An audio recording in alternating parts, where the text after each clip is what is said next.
Bueno, chicos, muy buenas tardes.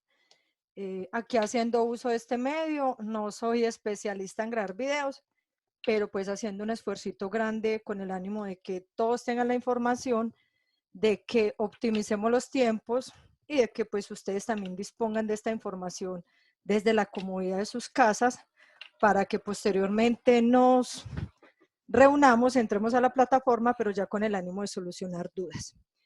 Esta ocasión voy a explicarles acerca de la guía número 2 de Ciencias Naturales mandada por Classroom, mandada por WhatsApp, y pues de pronto alguno que esté trabajando con fotocopias tenga la oportunidad de ver el video, que se llama Evolución de las Poblaciones.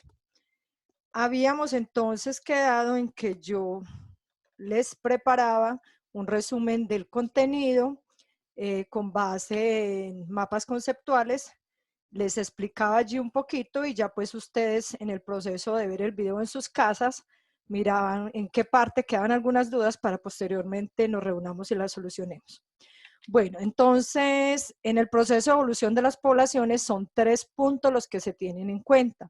Primero, como está aquí indicado en la pantalla, en este mapa conceptual, genética de poblaciones; el 2, mecanismos de la evolución; y el 3, adaptaciones.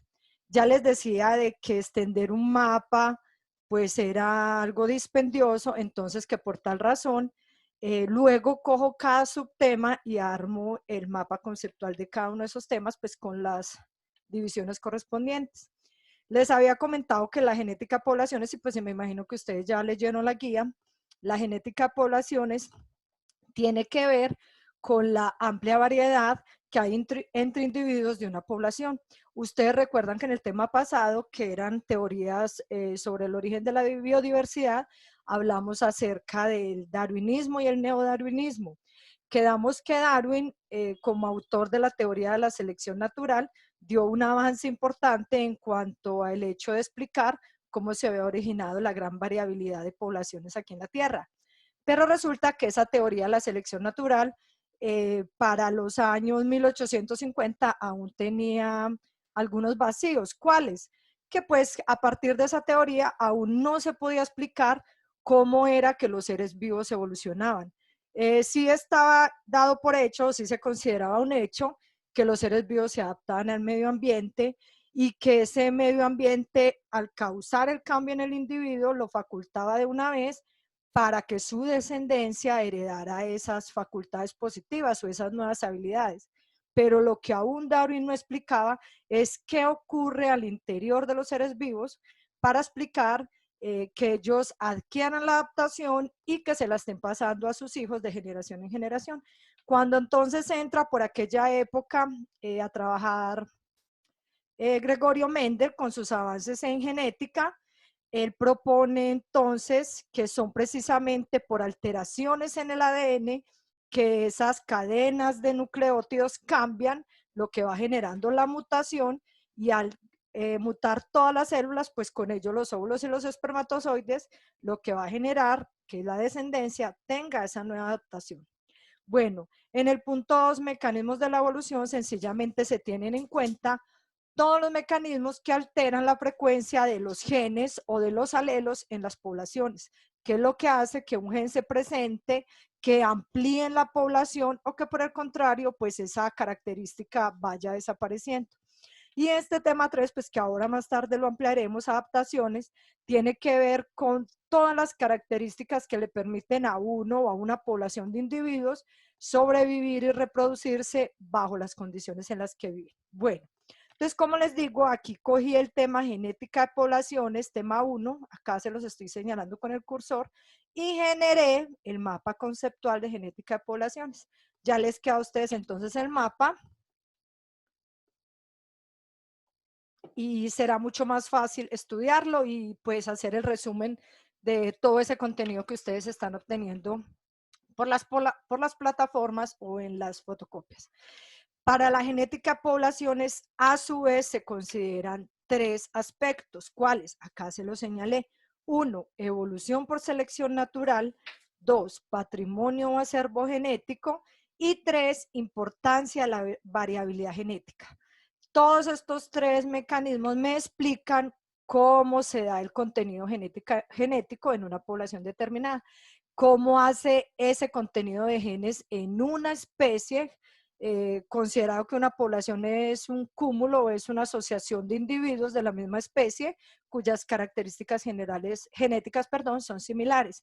Entonces, en la evolución por selección natural, ustedes encuentran en el contenido que hay un ejemplo muy claro que nos da la idea de cómo el medio hace que se seleccionen los individuos y que aquellos que presentan posibilidades, condiciones favorables sobreviven, mientras que aquellos que tienen sus dificultades o no se adaptan, por el contrario, desaparecen. Allí en el libro les citan el ejemplo de las mariposas de Manchester. Decía que por allá en los años, a mediados del siglo XVIII, cuando no había tanta contaminación ambiental, las mariposas Manchester habitaban sobre los abedules, unos tallos que son claros. Esos tallos daban, digámoslo así, soporte para que dos tipos de mariposas pues residieran allí. La mariposa Manchester es de color negra y es de color blanca. Resulta de que sobre la corteza de los abedules también se hacían o entraban allí a colonizar una asociación simbiótica entre algas y hongos que se llaman los líquenes. Esos líquenes también tienen un aspecto blanquecino. Cuando no había tanta contaminación ambiental, resulta que las mariposas Manchester junto con los líquenes invadían o colonizaban la corteza de los árboles. Resulta de que ese efecto hacía que la mariposa blanca se pudiera camuflar y pasara inadvertida junto con los líquenes. ¿Quiénes eran devoradas? ¿Quiénes eran entonces atacadas por los depredadores? Por esas mariposas negras. Ellas fueron las que en ese momento tuvieron una selección negativa. ¿Por qué? Porque la mariposa blanca, digámoslo así, al camuflarse con los líquenes pasaban desapercibidas y entonces a los depredadores solo les quedaban las negras para el consumo. Hasta ahí muy bien. Pero resulta que en el siglo XIX, con la industrialización, con el aumento de la contaminación ambiental, el deterioro del medio ambiente, ocurrió todo lo contrario. Los tallos de abedules se fueron tornando oscuros debido a tanto gin, a tanto dióxido de carbono que hay en la atmósfera, y esos tallitos ya de ser color muy blanquecino antes se tornaron oscuros. Allí el medio ambiente, digamos que cambia las reglas de juego. Ya es la mariposa blanca la que no puede camuflarse, ya se camufla mejor, pasa inadvertida sobre esos tallos oscuros, la mariposa Manchester negra. En ese momento pasa a ser la favorita por los depredadores o la que les es más fácil consumir, atacar y depredar por sus depredadores naturales. Entonces vemos cómo esta evolución por selección natural no es el individuo el que juega el papel protagónico allí, ya es el medio ambiente dando las condiciones para que una especie se vea favorecida sobre la otra. Todos los seres vivos a diario, todas las especies, obvio, en algunos eventos unas más que otras, estamos siendo obligados a evolucionar por el mecanismo de la selección natural. Bueno, en el segundo punto, patrimonio o acervo genético, esto tiene que ver con todos los alelos. Ese término alelos, pues lo veremos más adelante cuando Dios mediante se normalice todo y podamos retornar a las aulas de clase. Estos alelos es un sinónimo, la palabra alelo es un sinónimo de gen. Y ustedes saben pues, que los genes son, ya habíamos explicado eso si lo alcanzamos a ver, son sencillamente porciones de material genético, fragmentos pequeños de material genético de ADN.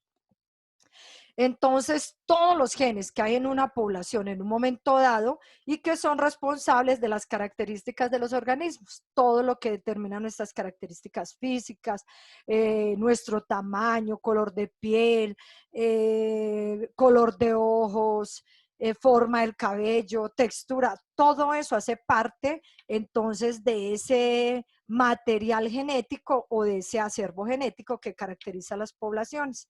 Por eso entonces se llama patrimonio o acervo genético. Si ustedes, pues si allí ampliáramos un poquito, ustedes saben que por ejemplo el acervo genético de los latinos es muy diferente al de los orientales.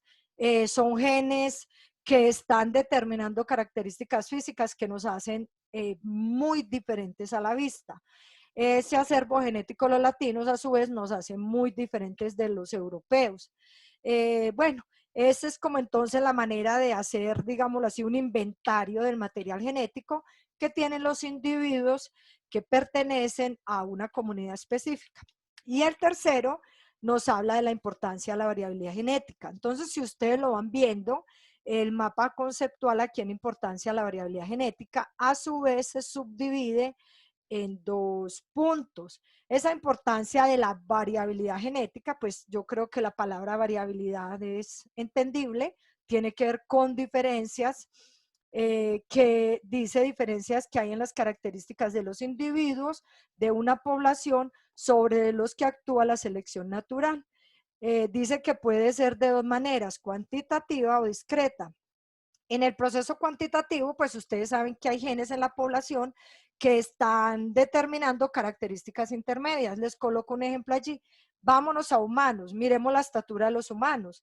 Entonces, nosotros no tenemos sencillamente en nuestra población humana un gen que determine persona baja o un gen que determine persona muy alta. Hay gamas de gran variedad de estaturas. Entonces, eso sería cuantitativo cuando el gen se manifiesta con gran probabilidad de manifestarse, o sea, con muchos fenotipos. Fenotipos quiere decir pues como los rasgos físicos. Otro gen cuantitativo en este caso sería el tono de piel. No nos dividimos perfectamente en los dos bandos extremos, blancos y negros. Entre ese blanco y ese negro hay infinidad de tonalidades. Entonces está que el mestizo, que el mulato, está el africano, perdón, el afrodescendiente, pero ese afrodescendiente ustedes mismos ven que entre los afrodescendientes hay gran gama de tonalidades. Entonces, cuando el gen se manifiesta de esa manera, se dice que la manera o la variabilidad genética allí es cuantitativa y discreta es cuando tiene dos bandos sesgados y que son totalmente diferentes. Allí se cuenta, por ejemplo, el sexo. ¿Cómo así? En la población humana, pues estaría también el ejemplo perfecto. Cuando se habla de hembra, cuando se habla de macho, igual en los animales, pues uno sí ve inmediatamente hay unas características anatómicas que permite que se diferencie bien a un individuo masculino o a un individuo femenino. Ahí no hay como el punto medio, no hay hombre 50% mujer, o no hay mujer 75% características masculinas, no. Tenemos esas dos opciones, o características masculinas 50% de probabilidad o características femeninas 50% de probabilidad. Esa variabilidad genética depende de dos factores, mutaciones y recombinación genética. En los organismos que tenemos reproducción sexual, entonces les recuerdo, venimos acá, la división de la importancia de la variabilidad genética, que a su vez es el tercer punto de la genética de poblaciones. En los individuos, en las especies que tenemos reproducción sexual, se ve muy bien cómo nosotros adquirimos esa variabilidad genética por dos mecanismos básicamente. ¿Cuáles son? Entonces nos dicen, estos dos procesos producen variabilidad genética en las poblaciones y casi siempre ocurren de manera aleatoria. Allí entra la recombinación genética. Es la principal responsable de la variabilidad genética de los organismos con reproducción sexual. Miren, muchachos, ustedes recordarán que todo ser humano, todo ser vivo que tiene reproducción sexual se origina por un gameto masculino y un gameto femenino.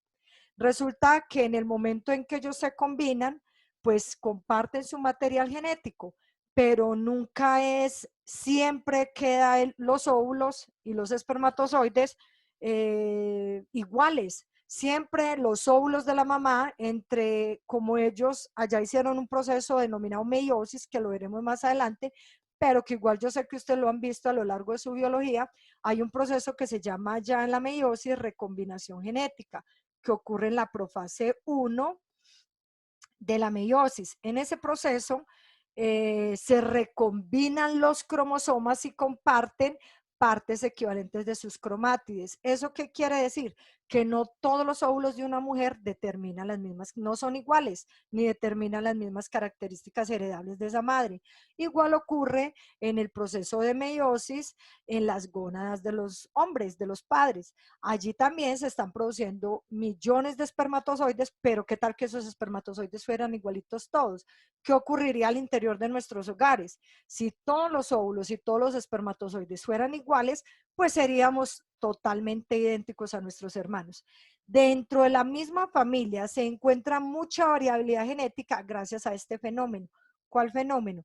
Que en la meiosis, que es la etapa donde se producen los óvulos femeninos y los espermatozoides masculinos, en esa etapa se recombinan los cromosomas y quedando aleatoriamente dividida la información genética tanto de la madre como del padre.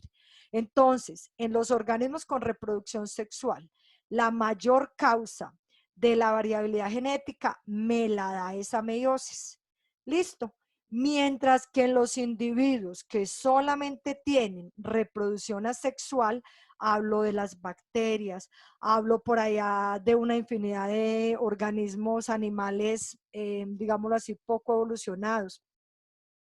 Tenemos la euglena, tenemos los plasmodium, una cantidad de microorganismos que para nada tienen que ver la generación de los nuevos individuos con el apareamiento de hembras y machos o que no tienen reproducción sexual.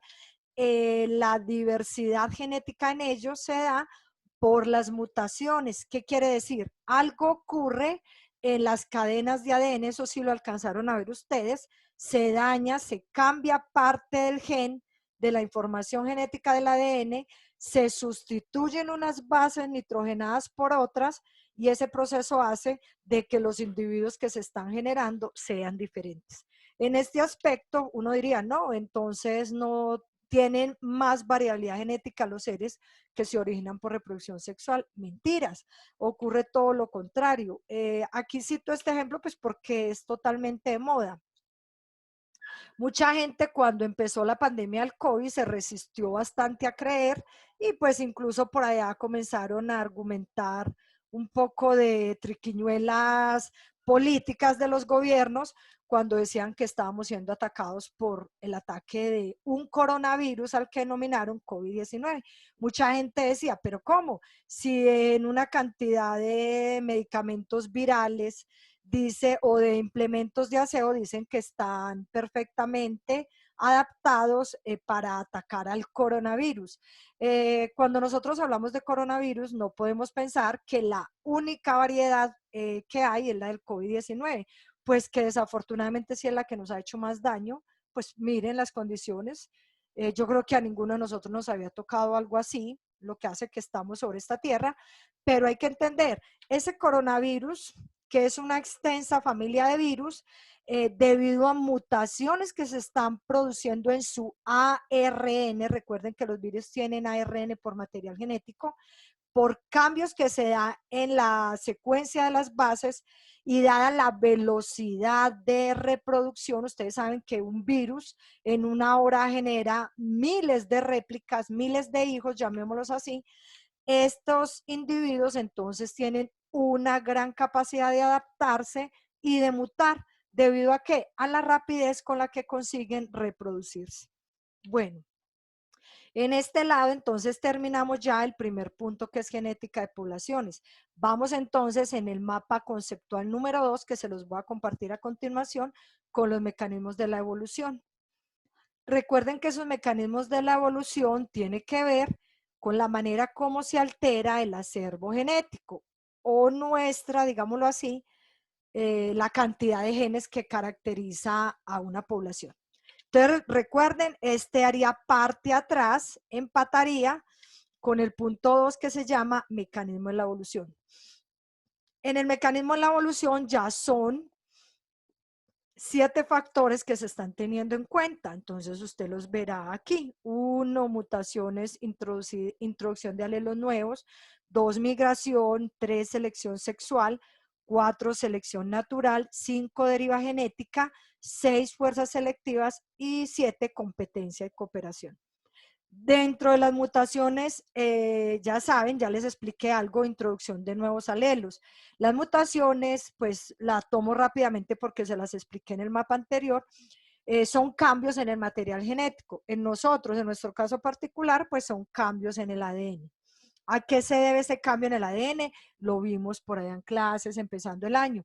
A que la secuencia de las bases nitrogenadas, adenina, timina, citosina y guanina, en el proceso de replicación y de traducción del ADN, por errores, se están generando nucleótidos que no corresponden, lo que hacen que las cadenas nuevas no sean exactamente iguales a la cadena de la cual se originan.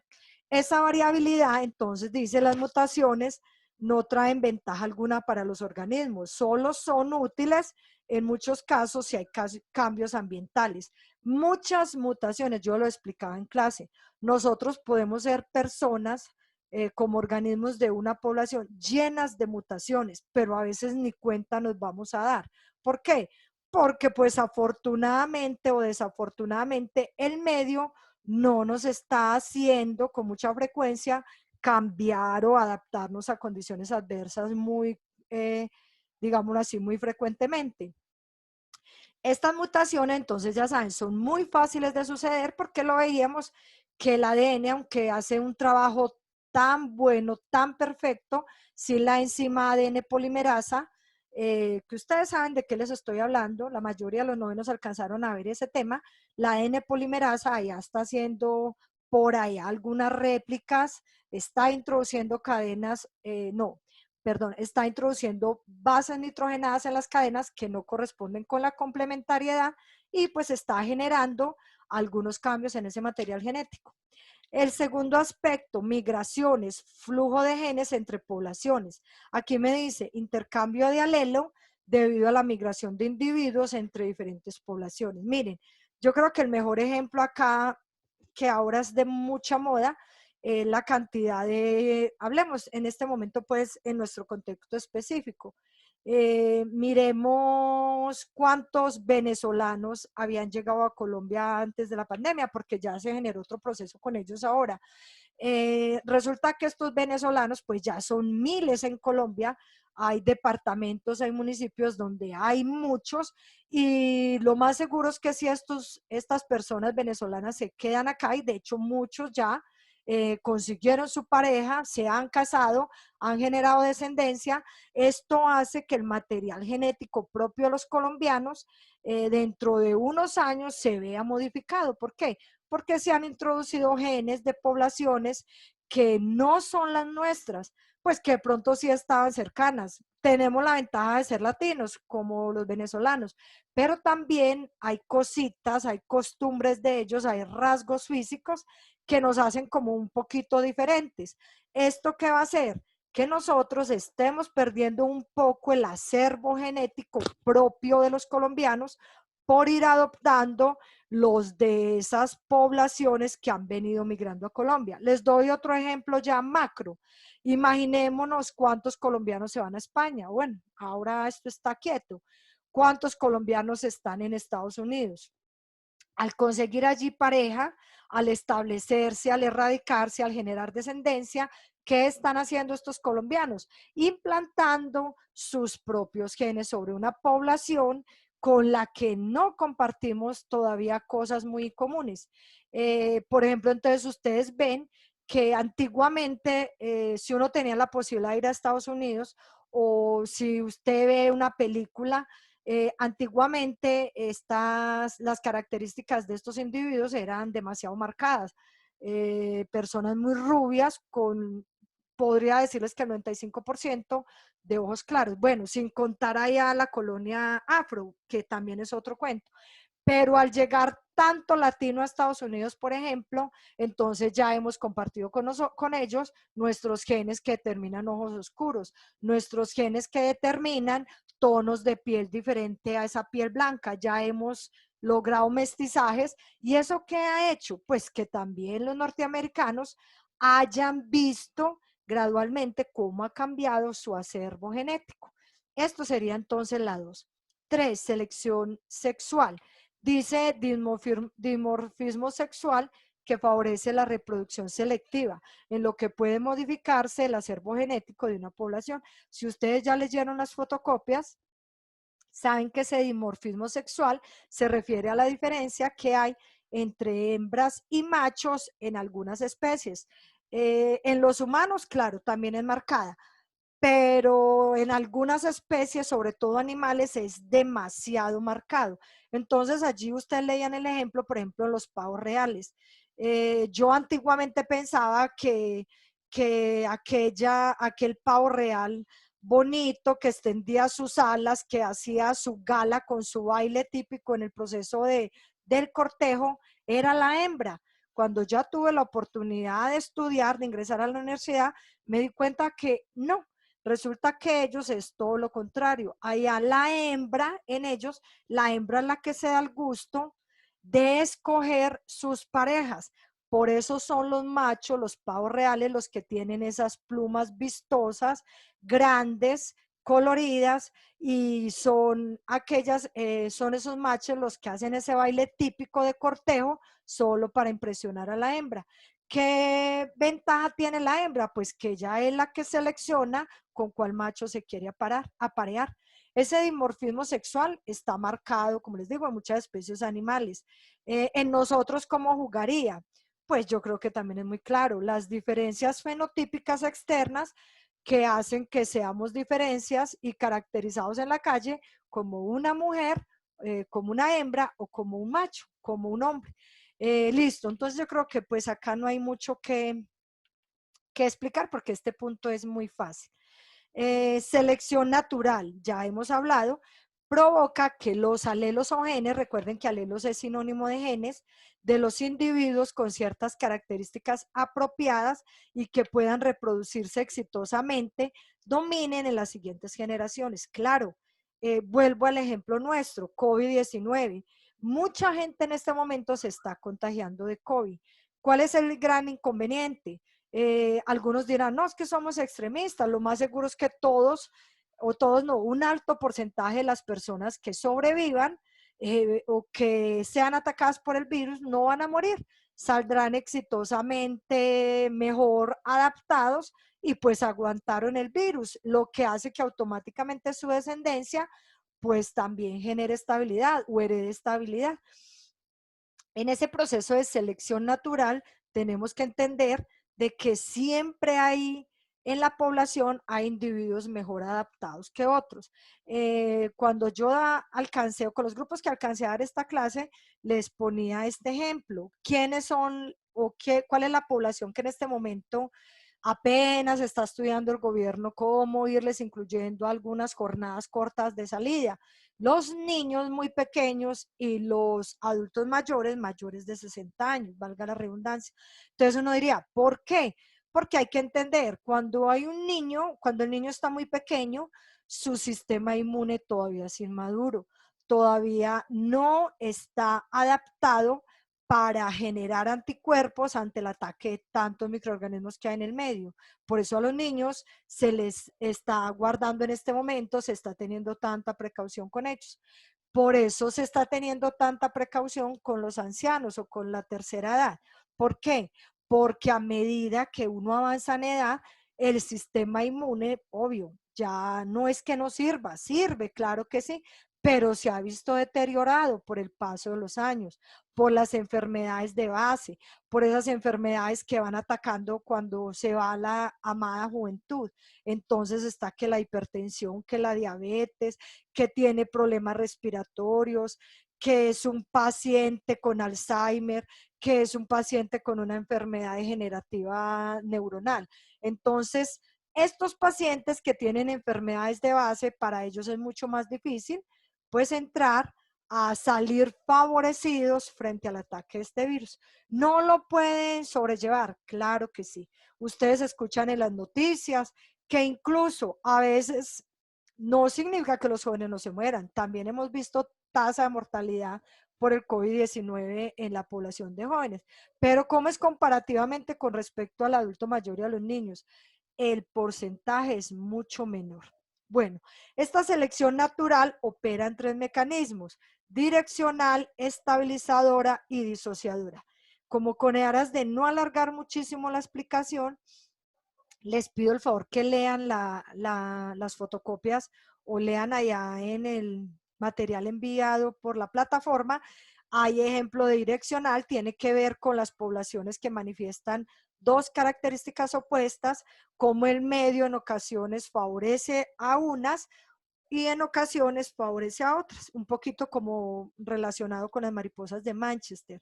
Estabilizadora quiere decir, por ejemplo, cuando el gen o el alelo tiene tres manifestaciones. Allí nos dan el ejemplo de una mariposa que tiene, que su color es café, incluida la gama de cafés, tocando la tonalidad café muy claro, o sea, como el amarillo, y el café muy oscuro que ya raya pues como, o el límite con la tonalidad negra. Entonces dicen que esas mariposas serían tres alelos: mariposa café claro, pues que la tomamos amarillo, perdón, café como tal, café medio, y mariposa negra. Dicen que en la situación particular de este ejemplo, esa mariposa negra es la privilegiada porque es la que se puede camuflar en los tallos de los árboles más fácil que la mariposa muy clarita, que es depredada con mucha facilidad, pues porque sus predadores la detectan con más facilidad. Y la mariposa negra tampoco se camufla muy bien sobre los tallos que son cafés. Eso tiene que ver con estabilizadora. Y disociadora tiene que ver también con un gen que tiene tres manifestaciones. Entonces me hablan de unos lagartos muy pequeños, de lagartos de tamaño mediano y de lagartos muy grandes. Entonces dicen que allí la selección, digamos, le juega una mala pasada a los lagartos de tamaño mediano. ¿Por qué? Porque los muy pequeños tienen la habilidad de correr y como son pequeños caben en cualquier agujero, en cualquier guarida y fácilmente se protegen de sus depredadores. Los lagartos grandes tienen la ventaja de que por su tamaño pueden, digámoslo así, enfrentar al depredador y pues salir bien librados, porque ellos tienen más facilidades, digámoslo así, de ganar la pelea, la lucha. Pero los lagartos de mediano tamaño ni tienen tamaño suficiente para enfrentarse al depredador, ni tienen el tamaño tan reducido para poderse guardar y proteger en los lugares donde sí cabe el lagarto pequeño. Esa sería entonces la selección natural disociadora. Y el último que dice competencia y cooperación en todas las especies, animales, vegetales, nosotros incluidos en el reino animal, se dan ambos fenómenos. Todos estamos siendo, digámoslo así, gozando de asociaciones con individuos de otra especie, pues para poder solventar los cambios ambientales. Entonces me dice aquí en competencia. Bueno, abordemos primero la competencia. Dice, la competencia se hace por alimento, refugio, descanso, por pareja, influye mucho en la supervivencia y reproducción. Eso todo lo conocemos.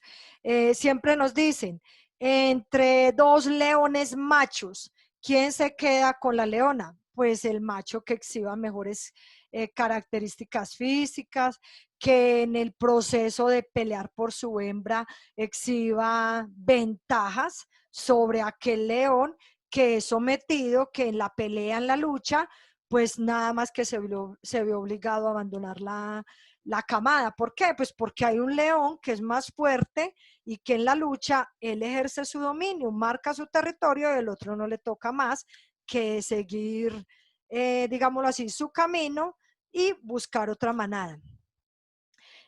Básicamente, este proceso de competencia se hace por alimento.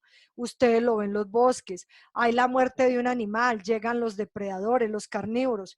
¿Quién se queda con la presa? El más fuerte, el que exhiba condiciones más favorables para dar esa pelea y que ganan ese proceso de lucha.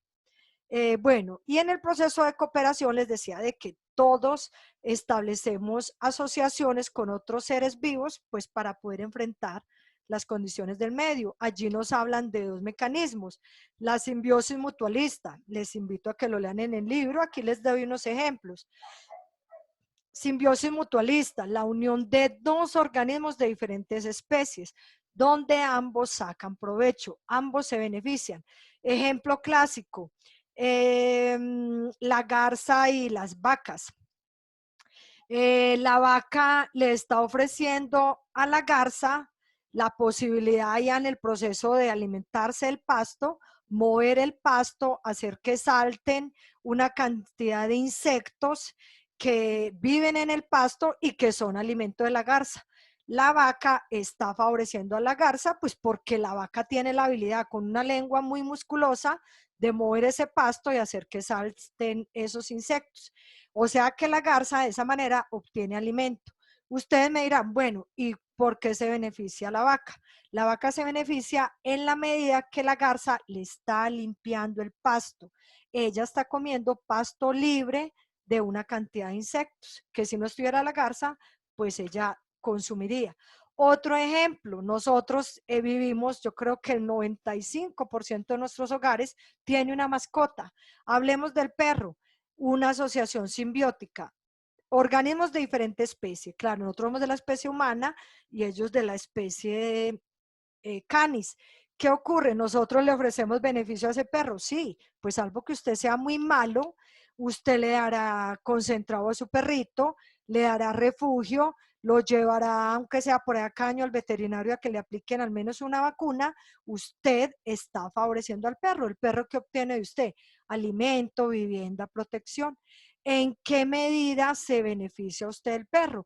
Pues porque el perro le cuida la casa, porque es su mejor amigo, porque usted está triste y se desahoga con él, porque usted se entretiene con él, porque el perro es su amigo fiel.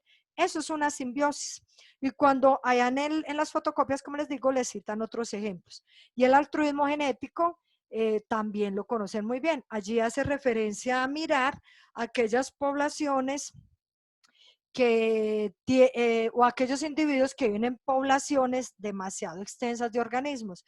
Les cito, por ejemplo, un panal de abejas, les cito una colonia de hormigas. Miren, el altruismo genético se ve allí, los invito un poquito como que analicemos un poquito la vida en el panal.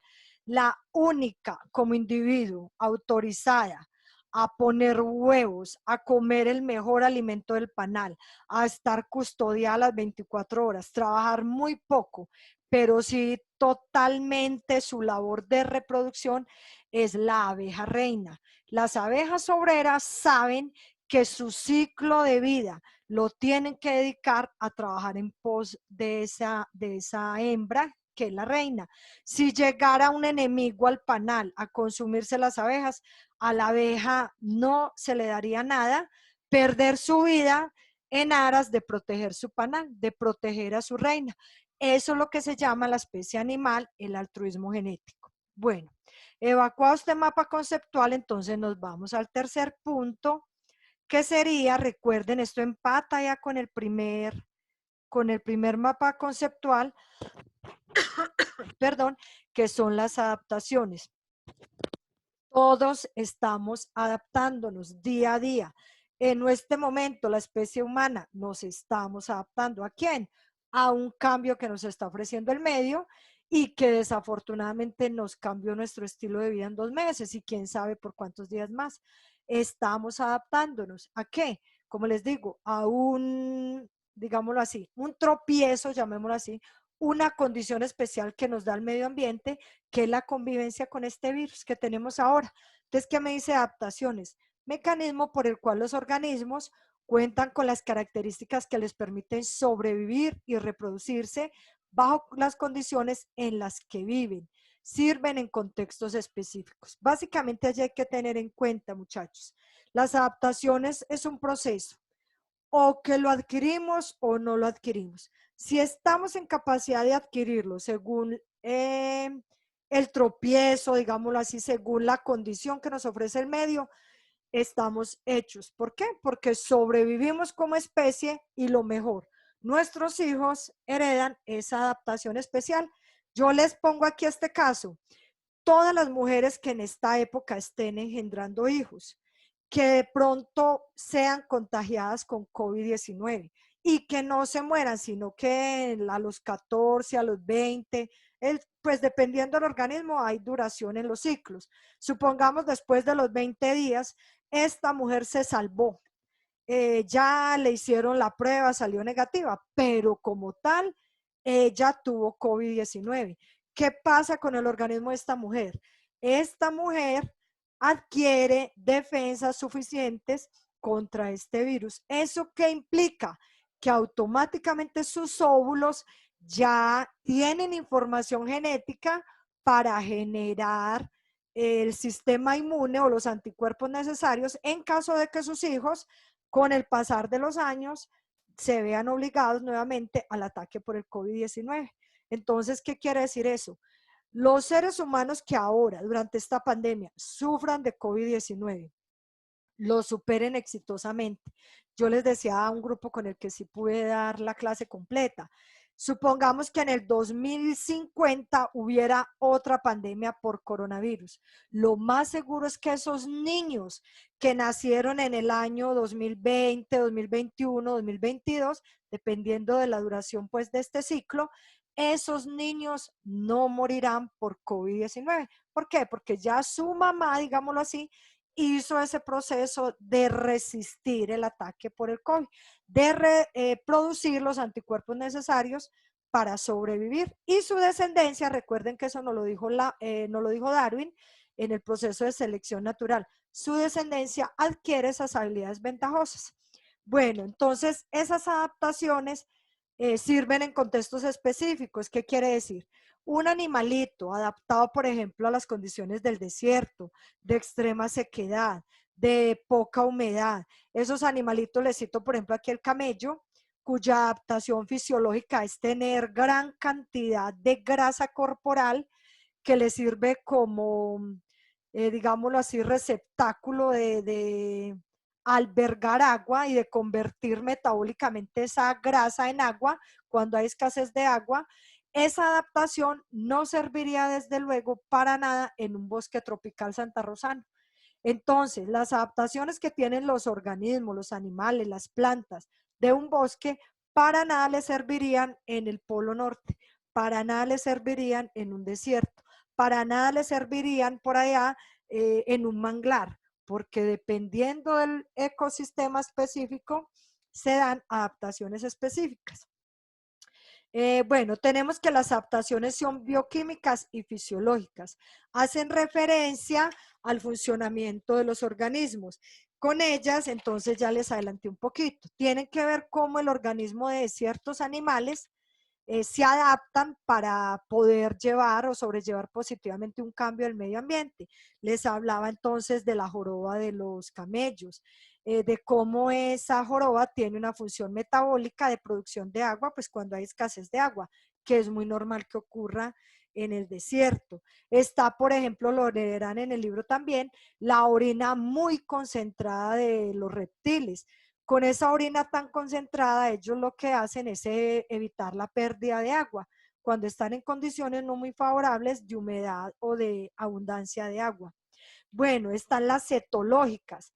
Ese término etológico tiene que ver con comportamiento. Entonces dice que esas adaptaciones etológicas permiten que los individuos eviten las condiciones adversas y busquen áreas más favorables. Aquí el ejemplo son las migraciones. Miren, es cuestión de comportamiento. Las avecitas migran cuando hay escasez de alimento.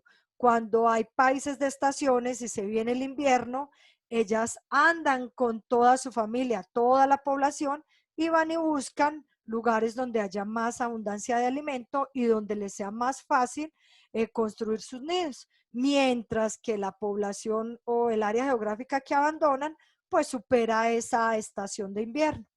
Bueno, están las adaptaciones morfológicas. Esas morfológicas tiene que ver con la forma. Por eso me dice modificaciones en la forma, estructura y aspecto físico de los organismos. Estas también son de tres tipos. Estructurales, dice, incluye el desarrollo, modificación de órganos y estructuras que hacen de la especie a la especie más eficiente para sobrevivir y reproducirse. En el libro ustedes encuentran el ejemplo de los insectos. Dicen, por ejemplo, que todos los insectos herbívoros al interior de estas especies hay diferentes especiaciones o diferentes especializaciones. Tenemos, por ejemplo, entonces un aparato bucal chupador lamedor, otro triturador. Cada animalito de estos tiene en su aparato bucal adaptaciones suficientes que le permiten pues consumir y poder procesar ese alimento del cual se alimenta. Por ejemplo, la mariposa tiene un aparato chupador lamedor. ¿Qué le facilita? Que al ella llegar a la flor, no sé si conozcan la estructura bucal de las maripositas, ellas no tienen que esforzarse mucho, es como una boquita larga, ella la deja ya en el cáliz de la florecita y ahí absorbe el néctar. Tenemos, por ejemplo, aparatos bucales masticadores. Esto tiene que ver con todas estas hormigas, estos insectos que van y trituran las hojas. Ustedes lo ven, a veces allá en las cosechas o en el bosque o en el patio de la casa, las hojitas, por ejemplo, de frijol. Uno de pronto le pone más cuidado cuando es un cultivo pues, que tiene una finalidad. Esas hojitas aparecen maceradas, aparecen mordidas. Eso lo está haciendo un insecto que tiene un aparato bucal especializado para cortar la hoja y para masticarla. Bueno, tenemos imitaciones adaptativas. Esto también es muy común en el medio ambiente. Hablamos entonces del mimetismo. Mimetismo mulleriano y mimetismo batesiano. Este mimetismo mulleriano hace especial énfasis en cómo algunas especies, siendo diferentes, desarrollan adaptaciones especiales de color para advertir a su presa que son venenosas. Es como una manera de decirles, para ahí, no me comas porque soy venenosa, porque contengo toxinas que te van a matar. Es como una manera de advertirle a los demás organismos de su comunidad, de su ecosistema, que no deben ser consumidas. El mimetismo batesiano pues tiene algo de similitud, solo que con él ocurre que este mimetismo es falso. Sencillamente ustedes ven en el libro, la serpiente coral es una serpiente que avisa de su peligrosidad, de su veneno, por unos colores muy marcados. Está el rojo, está el negro, esas combinaciones rojo, negro, rojo, amarillo, normalmente los animales nos están indicando que son peligrosas, que pueden ser venenosas. Entonces, por ahí algunas especies de serpientes copian esos colores de la serpiente coral como a manera de hacer que los depredadores se asusten y no se las consuman, no sean depredadas, no sean devoradas porque piensan que la serpiente es venenosa. Pero como les digo, es un mecanismo de adaptación especial porque esa segunda especie para nada es venenosa, es como una manera de engañar a, a sus devoradores o a sus depredadores mejor. Está el camuflaje. Ese camuflaje, pues también en el libro, allá en las fotocopias, hay muchos ejemplos. Dice que la capacidad que tienen algunos organismos de adquirir la apariencia de algún objeto inanimado del medio ambiente o de otra especie que es, digamos así, más respetada. Dentro de ese camuflaje, pues nada menos citábamos en el trabajo anterior, el insecto llamado palo. Ustedes ven cómo se camufla. Si está en medio de maderitas, de tronquitos, de pequeñas plantas herbáceas, él toma el color café. Si está en medio del follaje verde de una planta, pues a él fácilmente le queda adquirir ese color verde. ¿Eso qué implica? Ellos se adaptan. Les decían también, les dicen allí que también, por ejemplo, hay unas orugas de mariposas que como manera para camuflarse de sus depredadores, para salvaguardarse de sus depredadores, asumen la coloración de una serpiente. De hecho, uno la ve por un extremo y parece la cabecita de una serpiente. También es como una manera de engañar al depredador. Y tenemos coloraciones de advertencia, dice, sirven a animales venenosos de mal sabor o indigeribles para advertir a sus depredadores sobre su peligrosidad. Allí nos hablan mucho ejemplo de las ranas. Todos, yo creo que desde niños venimos escuchando que cuando uno va a un bosque, cuando uno salió por allá un fin de semana a caminar, allá en una finca o en un área verde de acá de Santa Rosa, y nos encontramos ranas coloridas, lo mejor es no molestarlas, lo mejor es dejarlas quietas, porque esas tonalidades fuertes de colores vistosos lo que nos están avisando es: soy peligrosa, mis fluidos corporales tienen veneno. Entonces es una manera de ella advertirle a sus presas, a sus depredadores, que no las deben consumir. Bueno, muchachos, con esto entonces acabamos el tema hoy. Espero hayan entendido. Ya nos quedan las reuniones, entrar a Zoom, pero ya solamente pues como en el proceso de solucionar dudas particulares. Espero después de que vean el video, si se les va a olvidar, anoten, ve, me quedó dudita en el punto 3 de adaptaciones, no entiendo qué es una adaptación morfológica. Esto nos va a optimizar más el tiempo a la hora de esa entrevista personal en las plataformas. Bueno, que tengan una feliz tarde. Como siempre, Dios los bendiga y muchísimas gracias por su atención.